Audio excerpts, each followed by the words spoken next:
Hello everybody, welcome back to HardReset.Info channel. In today's video, I'll show you how you can easily change sharpness on your ELGATO Facecam MK.2.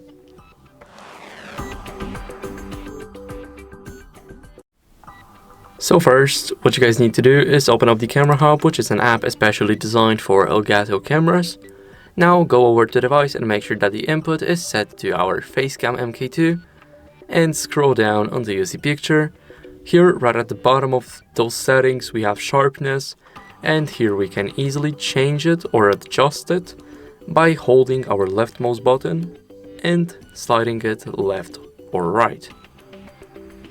So that would be it. Thank you guys for watching. Make sure to leave a like, subscribe, and see you in the next video. Bye.